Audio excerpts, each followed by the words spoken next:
Todas as batalhas são importantes, mas nem todas as batalhas importantes são tão cruciais ou decisivas quanto a que ocorreu em um campo a 6 milhas ao norte da cidade de Hastings, em 1066.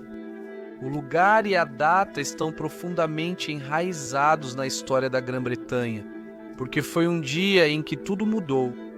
Vamos voltar ao século XI para conhecer 2 comandantes, 2 exércitos igualmente equilibrados e uma batalha. Uma das batalhas mais, se não a mais crucial da Idade Média. Bem-vindo à loucura medieval.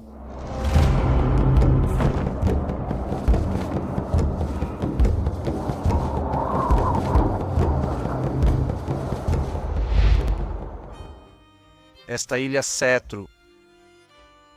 A primeira invasão da Grã-Bretanha, da qual temos alguma evidência real, foi em 700 a.C., quando os altos e loiros celtas chegaram e conquistaram o povo baixo e de cabelos escuros conhecido como ibéricos. Foi uma das muitas tribos celtas deles, os Britons, que deu nome à ilha. Depois vieram os romanos, primeiro em 55 a.C. e 43 depois de Cristo, quando Cláudio invadiu de fato e, exceto a Escócia, conquistou toda a ilha. Os romanos governaram por mais de 400 anos, protegendo os britânicos de invasores mais selvagens como os pictos, os escotos e os piratas germânicos do norte, conhecidos como saxões.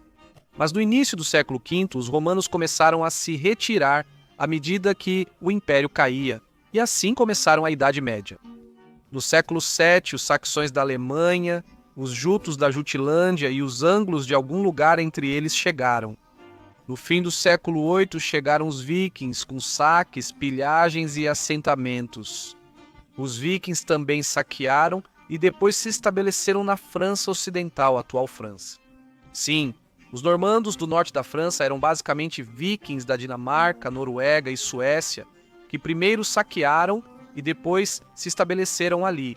Rollo, primeiro governante da Normandia, jurou lealdade ao rei Carlos III em 911. Depois de se expandir para se tornar o Ducado da Normandia, a dinastia teve uma grande influência na política, cultura e controle militar da Europa medieval. Em 1066, a Inglaterra anglo-saxã era um dos países mais ricos da Europa. Seu trono era um dos mais cobiçados.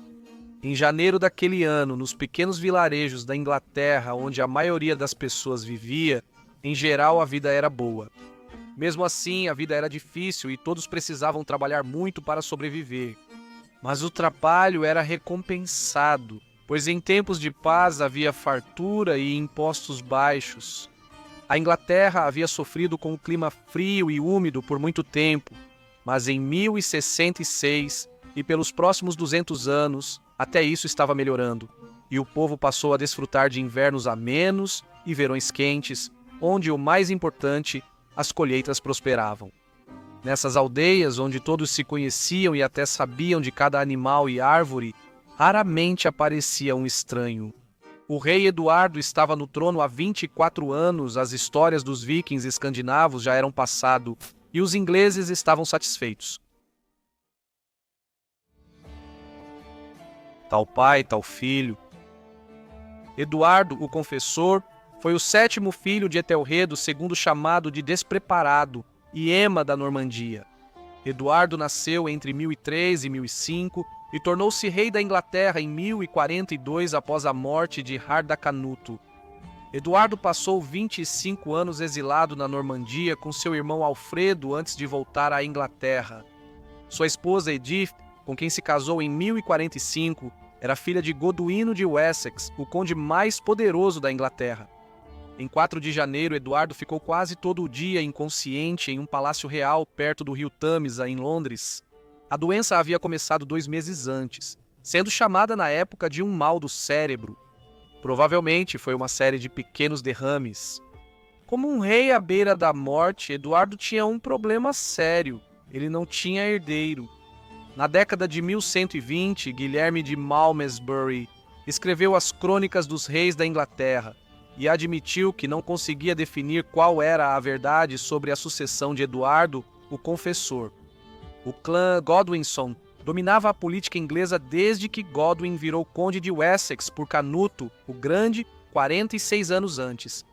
Após a morte de Godwin, Haroldo assumiu o sul da Inglaterra e, com seus irmãos, a casa de Godwin parecia prestes a virar uma poderosa dinastia real. Segundo a vida do rei Eduardo, que repousa em Westminster, escrita em latim para a rainha Edith por um escriba anônimo, provavelmente um servo flamengo, em 1067 Haroldo era alto e um bom conde.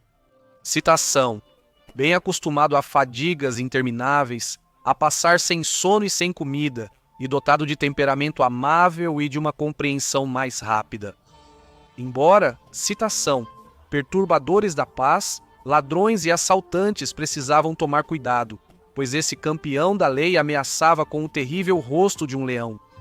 Em 5 de janeiro de 1066, em seu leito de morte, diante da rainha e do arcebispo de Cantuária, Eduardo se voltou para Harold, de 43 anos, conde sênior da Inglaterra, e disse: confio todo o reino à sua proteção.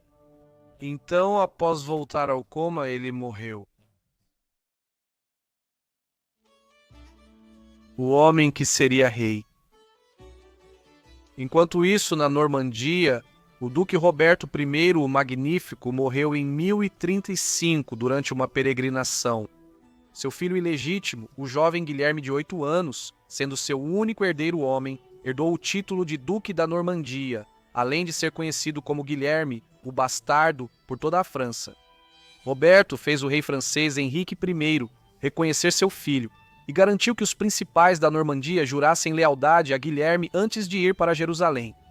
A juventude e o status de Guilherme causaram problemas, já que nobres normandos disputavam o controle do jovem duque. Em 1047, Guilherme esmagou uma rebelião e consolidou seu poder no ducado. Guilherme era parente distante do rei Eduardo, sendo neto de Ricardo II da Normandia, tio materno de Eduardo. Na obra Feitos dos Reis Ingleses, que ele completou em 1125, o historiador Guilherme de Malmesbury descreveu Guilherme como, abre aspas, de estatura mediana, corpulência extraordinária, semblante feroz, testa sem cabelos, de tanta força nos braços que ninguém conseguia puxar seu arco, o qual ele mesmo conseguia dobrar enquanto seu cavalo estava em pleno galope. E ele também tinha uma saúde excelente. Outro Guilherme, monge de Jumiege, concordou em sua obra Feitos dos Duques da Normandia, escrita por volta de 1070, que Guilherme era, abre aspas, grande de corpo, forte e alto. O casamento de Guilherme com Matilde da Flandres, em 1050, fortaleceu sua causa e trouxe aliados poderosos do Condado da Flandres. Em 1066, já no controle total de suas terras e nobres, Guilherme governava a Normandia com mão de ferro e preparava-se para expandir seus horizontes. Quando recebeu a notícia da morte de Eduardo, Guilherme estava pronto para se tornar rei da Inglaterra. Foi o próprio Eduardo quem prometeu o trono a ele há mais de 15 anos, em 1051. E é verdade que a crônica anglo-saxônica menciona uma visita de Guilherme à Inglaterra naquele ano, mas por qual motivo não sabemos. Agora Eduardo, o confessor, morreu, e 2 homens poderosos e ambiciosos achavam que tinham direito ao trono.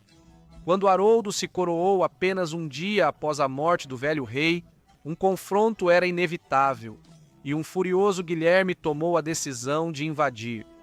Em fevereiro, Guilherme reuniu seus nobres para obter apoio à sua invasão da Inglaterra, mas, para sua surpresa, eles estavam mais do que um pouco hesitantes em ir para a guerra por causa do número de tropas que Haroldo poderia trazer para a luta. Em seguida, Guilherme buscou apoio da Igreja Católica. Uma bênção papal certamente atrairia homens, então ele enviou o arquidiácono Gilberto de Lisal a Roma para pedir ao Papa Alexandre II que não só apoiou a causa de Guilherme como sagrada, mas também deu a ele um estandarte papal para a batalha. Homens, incluindo nobres, uniram-se a ele quando Guilherme prometeu terras na Inglaterra como recompensa por sua lealdade. Mercenários vieram de lugares distantes, como a Itália, buscando enriquecer com tesouros na terra e no céu. Ao final, quase 75% do exército dele eram mercenários estrangeiros. Guilherme só precisava de uma frota para levar seu exército à Inglaterra. O trecho mais estreito do Canal da França para a Inglaterra fica em frente ao porto de Dover. No entanto, essa parte da costa pertencia ao Conde de Flandres. Guilherme escolheu o porto de Deves, na Normandia, noroeste de Paris, e em 2 meses construiu navios, reuniu suprimentos e tropas. No verão, Guilherme já havia supervisionado a construção de quase 700 barcos, prontos para transportar seu exército pelo canal. Na noite da terça-feira após a Páscoa, uma luz colossal apareceu no céu, seguida por um rastro de fogo. Todos olharam assustados para cima enquanto ela passava. Os monges a chamaram de estrela cabeluda ou cometa, e ela foi vista por toda a Inglaterra naquela noite e durante uma semana depois. Hoje sabemos que era o cometa de Halley, mas em 1066, para os ingleses medievais, era visto como presságio de desgraça, sinal do fogo e ira do céu sobre a terra. Defesa do reino. Na Inglaterra, Haroldo recebia informações de seus espiões sobre o avanço da máquina de guerra normanda. Ele também começou a reunir forças para proteger sua ilha e coroa. Ele achava que Ilha de Wight, perto da costa sul, era o local mais provável para Guilherme e sua frota desembarcarem, então posicionou suas tropas lá e manteve batedores e navios em pontos estratégicos para alertar sobre inimigos. O exército de Haroldo tinha 3 tipos de soldados. Seu núcleo era composto por housecarls, homens profissionais escolhidos a dedo que serviam em tempo integral. Eles eram poucos em número, talvez apenas cerca de 4.000, mas o que lhes faltava em quantidade compensavam em habilidade. Além dos housecarls, havia tropas de meio período chamadas fjords. Esses homens formavam uma milícia com os nobres menores chamados tanis.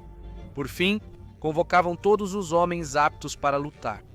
Mal organizados e armados, eles estavam ali apenas para completar o número. 12.000 housecarls e fjords estavam ao longo da costa esperando para repelir a invasão. E eles esperaram semana após semana, mês após mês.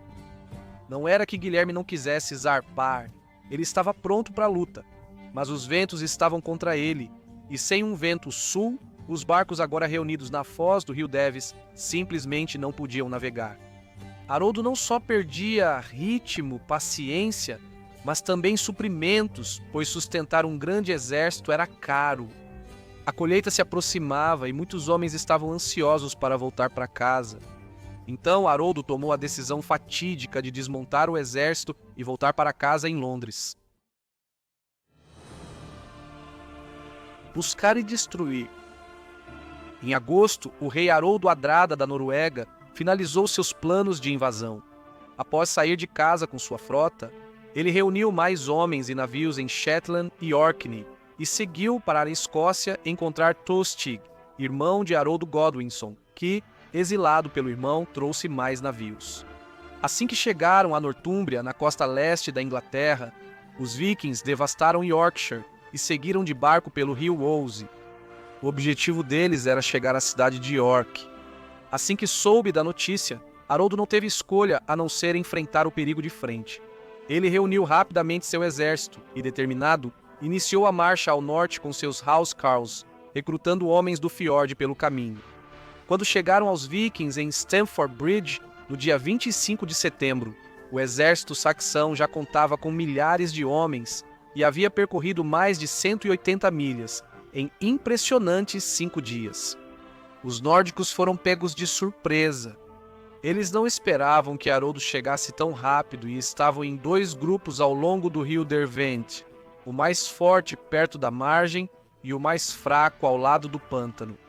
Os vikings estavam tão despreparados que nem estavam usando armaduras de cota de malha, pois as haviam tirado e deixado nos navios antes de ficarem descansando ao sol no lado oeste do rio. Os saxões avançaram, encurralando esses vikings em um estreitamento, já que não havia para onde eles irem, exceto atravessar uma ponte de madeira estreita que ligava os 2 lados do rio. Todo nórdico na margem oeste que não conseguiu atravessar a ponte foi massacrado. Em sua crônica A História dos Ingleses, publicada pela primeira vez por volta de 1129, o historiador Henrique de Huntingdon escreve uma história descrevendo como um dos nórdicos se manteve firme na entrada da ponte. Citação: aqui, um único norueguês, cujo nome deveria ter sido preservado, tomou posição em uma ponte e, abatendo mais de 40 ingleses com um machado de batalha, arma de seu país, conteve o avanço de todo o exército inglês. Por fim, alguém veio por baixo da ponte em um barco e enfiou uma lança nele através das frestas do assoalho. Com o guerreiro viking morto, os saxões cruzaram a ponte em massa, onde os nórdicos formaram uma parede de escudos para resistir ao ataque. Os saxões também travaram seus escudos e avançaram. A batalha continuou ferozmente por horas. Quem rompesse a parede de escudos venceria, mas os vikings, sem armaduras, estavam em desvantagem e uma pequena abertura em sua defesa aumentou. Os homens de Haroldo cercaram os noruegueses. Hadrada morreu com uma flecha na garganta e seu exército se desfez. Mais tarde disseram que tantos morreram ali que ossos ainda estavam espalhados 50 anos após a batalha. Por enquanto, Haroldo ainda era rei, mas após seu retorno triunfante a York, ele recebeu a notícia. Guilherme, duque da Normandia, desembarcou na costa sul. A Terra Prometida. Bem na época em que Haroldo estava no norte da Inglaterra, lutando contra os nórdicos, o vento finalmente mudou de direção na costa francesa, e a enorme frota de invasão de Guilherme pôde zarpar. Ao pôr do sol, os navios normandos partiram do porto ao som de címbalos e trombetas. Foi uma correria insana para carregar os navios depois de semanas de espera. Guilherme de Poitiers, que escreveu o gestor Gaileme a narrativa da Batalha de Hastings, que foi concluída antes de 1077, disse, abre aspas, a pressa deles era tão grande que alguns temiam ficar para trás.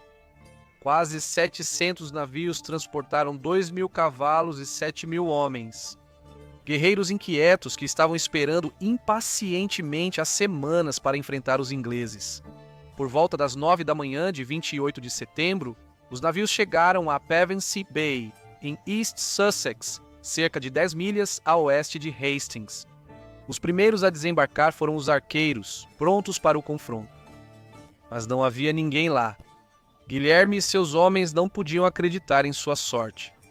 Ninguém imaginava que Haroldo e seu exército estariam a centenas de quilômetros, ainda celebrando a vitória no norte. Guilherme agora precisava fazer Haroldo ir até ele rapidamente. Ele estava em um país hostil, e sem poder avançar para encontrar seu inimigo, passou a destruir e massacrar sistematicamente as aldeias próximas. Ele não podia deixar Haroldo reunir mais tropas esperando. Haroldo estava rapidamente seguindo para o sul, na esperança de que pudesse pegar os normandos de surpresa, mas seu exército estava muito debilitado. Os Housecarls sofreram grandes perdas em Stamford. O exército saxão de 4.000 homens levou apenas 5 dias para percorrer as 250 milhas, e quando chegaram a Colbeck Hill, na tarde de sexta-feira, 12 de outubro, seu número havia aumentado em mais 3.000 homens. É um mito duradouro que a Batalha de Hastings aconteceu em Hastings. Na verdade, ela aconteceu em uma área relativamente desabitada, cerca de 10 quilômetros para o interior, perto de Colbeck Hill. O local depois ficou conhecido como Battle e, após a construção de uma abadia, uma cidade surgiu ao redor. Foi em Battle que Harold e seus homens acamparam durante a noite. Comece como pretende continuar. Há vários relatos contemporâneos da batalha, muitos contraditórios. O que se sabe com certeza é que a luta começou às 9 da manhã do sábado, 14 de outubro de 1066, quando Guilherme e seu exército chegaram de Hastings e continuou até o anoitecer, que naquele dia teria sido entre 5 e 6 da tarde. Haroldo alinhou seus homens no topo de uma encosta íngreme. A linha se estendia por cerca de 800 metros, com as extremidades protegidas por florestas. O exército saxão era formado só por infantaria, que lutava unida usando a parede de escudos para desgastar os inimigos. Os homens ficavam ombro a ombro, bem próximos, com os escudos à frente, levemente sobrepostos para poderem balançar seus machados. Os Housecarls usavam escudos pintados reforçados com metal, enquanto os camponeses adaptavam portas ou venezianas como escudo. Os homens receberam ordens rígidas de seu rei para não deixar nenhuma fresta de luz entre os escudos. Atrás da parede, mais homens aguardavam em fileiras de 6 a 10, menos bem armados. Sob suas 2 bandeiras, Haroldo II, rei da Inglaterra, estava no topo da colina, montado em um cavalo preto, observando. Para os normandos, cavaleiros montados eram centrais no plano de batalha. Seus garanhões eram criados pela força e treinados para atacar inimigos com cabeçadas, coices e mordidas. Os cavaleiros usavam espadas largas, lanças, cota de malha, capacetes como os housecarls ingleses e escudos longos em forma de pipa, mas os cavalos não tinham proteção. A cavalaria de Guilherme era a principal força de combate e o orgulho de seu exército. Os arqueiros estavam a pé com arcos curtos, pois o arco longo, de maior alcance, ainda era a arma do futuro. Os soldados normandos, a pé, portavam espadas curtas ou machados e usavam capacetes de aço e camisas de couro grosso ou cota de malha. Os normandos estavam em desvantagem na base da colina. Guilherme, duque da Normandia, cavalgava com uma massa e um bastão de madeira com ponta de ferro, sentado sob a bandeira papal, para lembrar a missão divina. Guilherme dividiu seus homens em 3 grupos: bretões à esquerda, liderados por Alan, o Vermelho, e franceses e flamengos à direita, sob Guilherme Fitz-Osbern e Conde Eustácio II de Orlong. No centro, sob seu comando, estavam os normandos. Na linha de frente, Guilherme posicionou os arqueiros na esperança de que eles pudessem enfraquecer os homens na parede de escudos, preparando o caminho para que os 2.000 cavaleiros montados atravessassem. Rugidos surgiram de ambos os lados e os saxões que mantinham suas posições começaram a bater em seus escudos. Era preciso agir, então Guilherme mandou seus homens marcharem morro acima contra o inimigo. A lenda conta que o menestrel ou malabarista normando Telefer avançou sozinho. Após pedir permissão a Guilherme, ele subiu a colina montado, cantando e jogando sua espada para o alto. Segundo Huntington, os saxões ficaram surpresos com suas acrobacias. Ao chegar à linha de frente, Telefero teria se lançado contra os ingleses e conseguiu matar 2, incluindo um porta-estandarte, antes de ser abatido. Atrás do menestrel vinham os arqueiros, mas suas flechas, lançadas morro acima, pouco efeito tinham, passando acima dos saxões ou cravando-se nos escudos. Com a aproximação dos normandos, Poitiers relata: os ingleses mataram e mutilaram muitos com seus projéteis. Eles lançaram dardos e projéteis de vários tipos, machados mortais e pedras amarradas a paus. Os cavaleiros avançaram, mas os saxões cravaram lanças e espadas na muralha, fazendo com que os gritos fossem abafados pelo choque das armas e gemidos dos moribundos. Poitiers continua dizendo que, abre aspas, por um tempo ambos os lados lutaram com todas as suas forças. Os ingleses foram grandemente ajudados pela vantagem do terreno mais alto, que mantinham em fileiras cerradas sem avançar, e também por seu grande número e massa densamente compacta, além de suas armas de guerra, que facilmente penetravam escudos e outras proteções. Assim, repeliram ou enfrentaram firmemente quem ousou atacá-los com espadas. Eles até feriram quem atirou dardos neles à distância. Fim da citação. Foi então que os normandos mostraram fraqueza e, em um movimento que seria a ruína dos ingleses, citação: aterrorizados por essa ferocidade, soldados de infantaria, cavaleiros bretões e outros auxiliares na ala esquerda recuaram, e quase toda a linha do duque cedeu. Após cerca de 1 hora de combate, em pânico, os normandos, tanto a cavalo quanto a pé, fugiram de volta morro abaixo na direção de onde tinham vindo. Muitos cavaleiros lutaram com seus cavalos atolados no terreno pantanoso do fundo do vale. Ver o inimigo fugindo da luta provou ser uma tentação grande demais para os saxões. Os da ala direita da muralha romperam e correram colina abaixo atrás dos bretões. Haroldo, lutando na linha de frente ao lado de seus homens, provavelmente ficou horrorizado ao ver seus soldados abandonarem a muralha de escudos. Os saxões, ao descerem para a área pantanosa ao pé da colina, ficaram expostos atrás das linhas inimigas.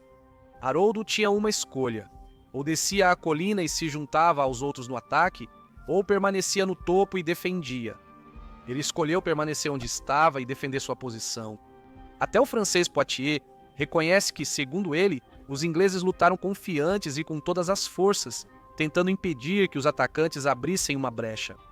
Ele continua dizendo que os saxões estavam, abre aspas, tão apertados uns contra os outros que mal havia espaço para os mortos caírem. Talvez a decisão de Haroldo de manter sua posição tenha sido crucial para o resultado da batalha. Se Haroldo avançasse do topo da colina, enquanto o exército normando estava em desordem, talvez o desfecho fosse diferente. Provavelmente ele achava que os saxões deixarem sua posição defensiva causaria desastre. Guilherme, no entanto, escolheu atacar e, levando alguns de seus cavaleiros com ele, galopou até a área pantanosa e atacou os saxões vulneráveis. De acordo com Poitiers, eles logo foram cercados e massacrados e, cito, destruídos em um instante, de modo que nenhum sobreviveu. Depois disso, não se sabe se Guilherme usou a tática de fingir recuar como uma estratégia deliberada para atrair os saxões para fora da parede de escudos. Poitiers escreveu que os normandos fingiram recuar deliberadamente porque, cito, viram que não poderiam conquistar uma força inimiga tão solidamente reunida sem grandes perdas. E Guilherme tinha visto o que aconteceu quando o grupo de bretões fugiu? Isso abriu uma brecha na muralha, e os saxões que perseguiram acabaram à mercê dos seus cavaleiros. Para os normandos era atacar e recuar, atacar e recuar. Enquanto o exército inglês os perseguia e se afastava da muralha protetora, era sistematicamente abatido quando os normandos giravam seus cavalos, cercavam e massacravam todos até o último homem.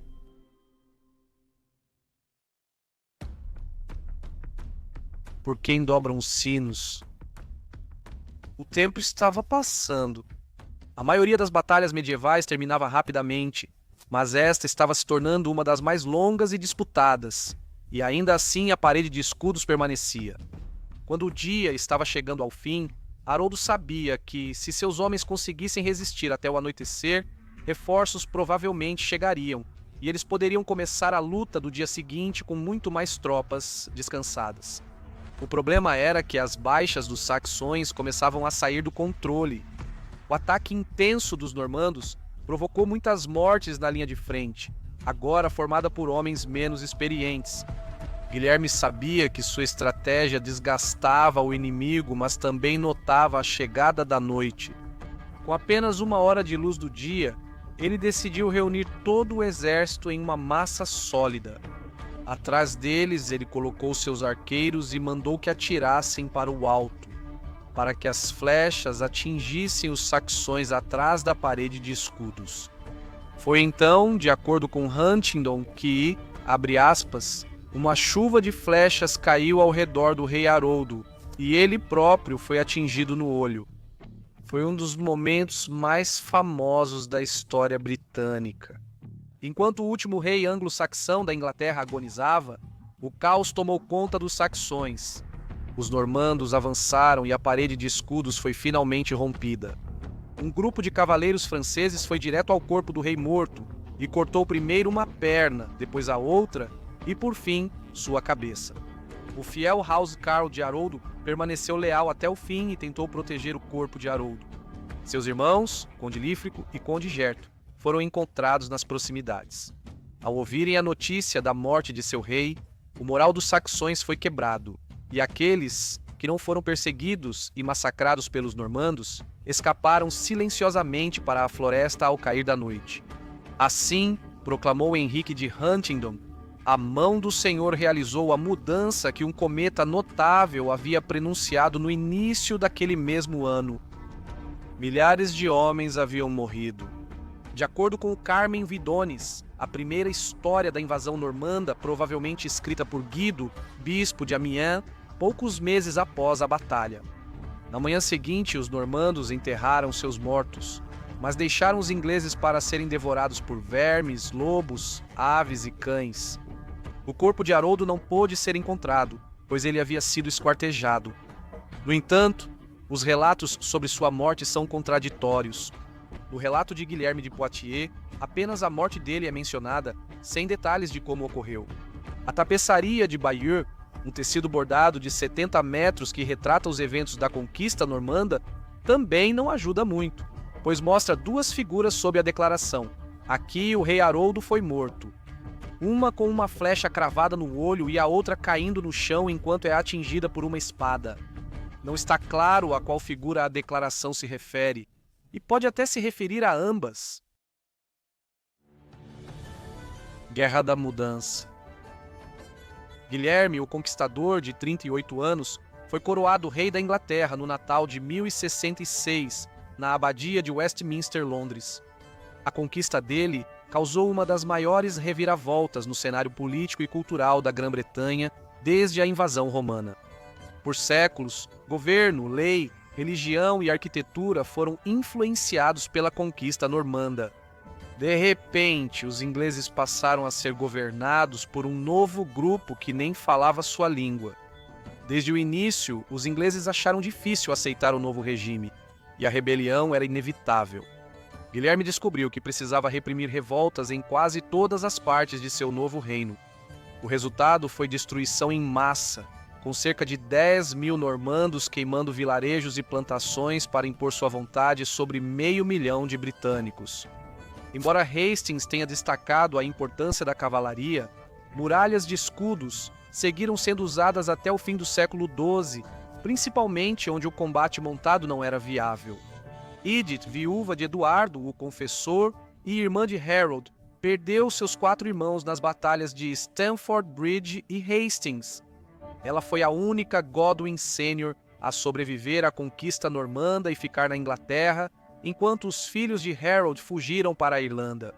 De acordo com o historiador medieval Stephen Baxter, a forma como Eduardo, o Confessor, lidou com a questão da sucessão foi perigosamente indecisa e contribuiu para uma das maiores catástrofes que os ingleses já haviam sofrido. Muito obrigado por assistir a este episódio de Loucura Medieval. Deixe um like e comente se gostou, assim saberemos se fazemos mais vídeos longos. E se você quiser ficar por dentro de todos os vídeos que lançamos, não se esqueça de se inscrever no canal e clicar no ícone do sino para ser notificado sempre que publicarmos um novo vídeo. Até a próxima, espero que todos estejam bem. Valeu!